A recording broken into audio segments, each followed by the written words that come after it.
दोस्तों, मैं कुलदीप कुमार गौतम आप लोगों के बीच कुछ विचार रख रहा हूँ।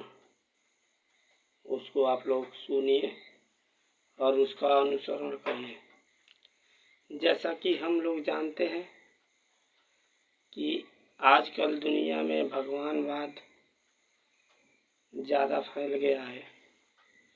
कोई कहता है कि मेरा ये भगवान अच्छा है, कोई कहता है मेरा भगवान अच्छा है।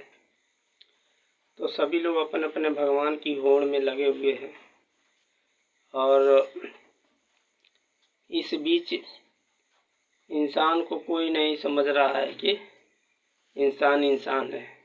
कोई कहता है मैं हिंदू हूँ, कोई कहता है मैं मुसलमान हूँ। तो सब अपने अपने नारा दे रहे हैं, लोग अपनी अपनी झंडा ऊंचा कर रहे हैं।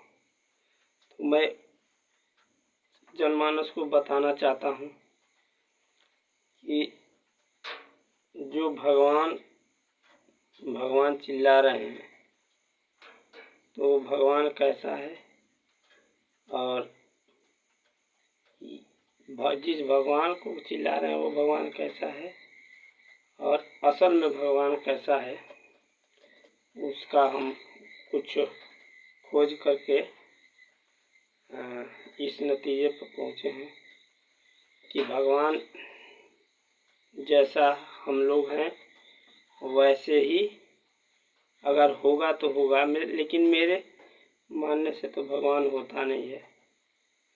भगवान मेरे हिसाब से उसका कोई रूप नहीं है भगवान का, वो निराकार है। लेकिन साकार रूप में अगर आप उसको मानना चाहते हैं तो उसके लिए मैं एक रूपरेखा तैयार किया हूँ।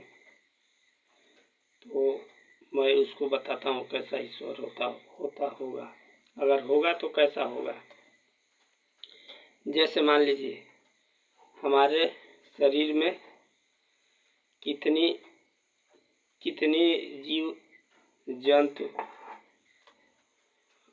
जो है कि रोज जन्मते हैं और रोज मरते हैं। जैसे सूक्ष्म जीव होते हैं, वायरस होते हैं, बैक्टीरिया होती हैं, ये तमाम जीव होते हैं जो हमारे शरीर के अंदर रहते हैं। जैसे रोगाणु होते हैं जो रोग को फैलाते हैं। तो वैसे ही भगवान का भी शरीर है, ईश्वर का भी शरीर है और वो भी वैसा ही हमारे ही जैसा होगा, क्योंकि जो जैसा रहता है वैसा ही मतलब संतान पैदा करता है। तो भगवान भी अगर हम लोग को बनाया है तो हम लोग के ही जैसा होगा। यह मैं पूर्ण रूप से नहीं कह सकता हूँ कि है, लेकिन हम ही लोग के जैसा होगा।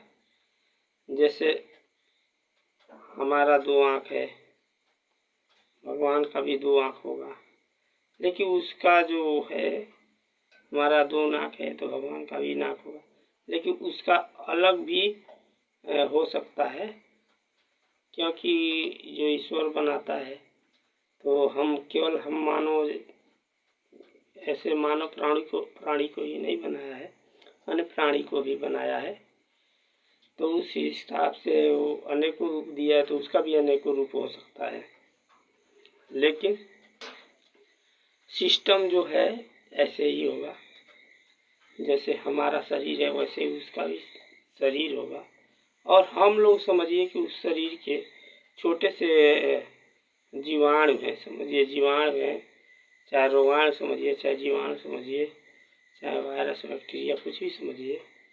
क्योंकि ईश्वर को हम लोग जो है कि साक्षात रूप से नहीं देख सकते। जब साक्षात रूप से देखने की कोशिश करेंगे तो हम लोग जीवित नहीं बचेंगे। कोई भी इंसान जीवित नहीं बचेगा, कोई भी ईश्वर को साक्षात रूप में देख ही नहीं सकता है। जैसे हमारे शरीर के अंदर वायरस बैक्टीरिया जो होते हैं तो हम लोगों को चाहें तो साक्षात देख नहीं सकते हैं, क्योंकि उन लोगों का जन्म जीवन ही इतना कम समय का होता है कि उतने समय में वो बाहर निकलते ही बाहर के वातावरण को टच करते ही उन लोगों का शरीर, ये बाहर भी नहीं निकल पाते तब भी वो लोग ख़त्म हो जाते हैं। ठीक, अगर कोई बाहर भी निकलता है तो उतना वो जो है कि उतना उसका नज़र नहीं होगा कि हम लोग को हमारे शरीर पूरे संपूर्ण शरीर को देख सके। तो वैसे ही हम लोग की औकात है प्रकृति के सामने, ईश्वर के सामने। हम लोग उसको साक्षात नहीं देख सकते तो हम लोग कल्पना ही कर सकते हैं, और कल्पना कर करके ऐसे ही आपस में लड़ेंगे। लेकिन ये आपस में कब तक लड़ेंगे? हम एक ही ईश्वर को, हम सभी मानव एक ही ईश्वर को अगर मान ले तो सारी ये जो सारा झगड़ा है वो सारा झगड़ा समाप्त हो जाएगा। तो इस और आप लोगों को बताना चाहता हूँ, सभी धर्म ग्रंथों में निराकार ईश्वर का ही व्याख्या किया गया है, उल्लेख किया गया है। तो हम आप लोगों से अनुरोध कर रहे हैं कि सभी आप निराकार ईश्वर को ही मानिए, ताकि हम लोगों के अंदर जो समाज में हम लोग के वजह से जो है हम लोग के मानसिक रूप से मानसिक विचारों की वजह से जो वैर भाव है वो समाप्त हो जाए और हम मानव शांति से जीवन यापन कर सके। इसी के साथ हम आप लोगों से विदा लेते हैं। नमस्कार।